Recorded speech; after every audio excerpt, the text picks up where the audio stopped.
အားလုံးပဲမင်္ဂလာပါခင်ဗျာ Sato Knowledge Sharing Channel မှာကြိုဆိုပါရစေဒီနေ့မှာတော့ချမ်းသာတဲ့သူတွေမပြောတဲ့ငွေရှာနည်း၅ခုကိုမျှဝေပေးပါမယ်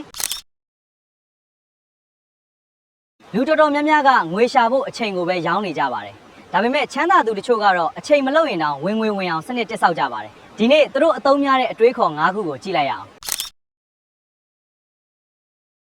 ကျွမ်းကျင်မှုတို့တိုးတက်အောင်လုပ်ပါငွေရှာနိုင်တဲ့ကျွမ်းကျင်မှုတစ်ခုကိုသင်ယူပါဥပမာ marketing, video editing, AI tools အယောင်ကျွမ်းကျင်မှုတွေကရေရှည်တန်ဖိုးရှိပါတယ်ဝင်ငွေရင်းမြစ်တစ်ခုတည်းမထားပါနဲ့လစာတစ်ခုတည်းကိုမမိခိုပါနဲ့ online အလုပ်အကြောင်းအရာဖန်တီးခြင်းအယောင်လုပ်ငန်းစတဲ့နည်းလမ်းတွေကိုတဖြည်းဖြည်းတိုးချဲ့နိုင်ပါလားငွေကိုအသုံးချတတ်ပါ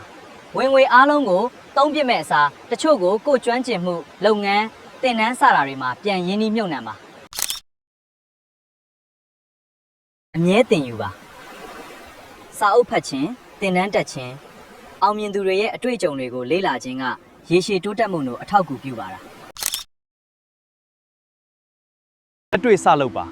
အကြံစီကောင်းတစ်ခုရှိုံနဲ့မလုံလောက်ပါဘူးစပြီးလုံမှအတွေ့အကြုံရမယ်အမားတွေကနေသင်ယူနိုင်မယ်တိုးတက်လာနိုင်မယ်ဒီ၅ချက်ကချမ်းသာမှုတို့အာမခံတဲ့လျှို့ဝှက်ချက်တွေမဲ့လူအများလက်ခံထားတဲ့အောင်မြင်မှုအလေးကျင့်တွေဖြစ်ပါလား။သင်အတွက်ဘယ်ချက်ကအရေးကြီးဆုံးလဲ comment မှာမျှဝေပေးပါ။နောက်ထပ်စီးပွားရေးနဲ့ငွေကြေးအကြောင်းအရာတွေကို subscribe လုပ်ထားပေးပါ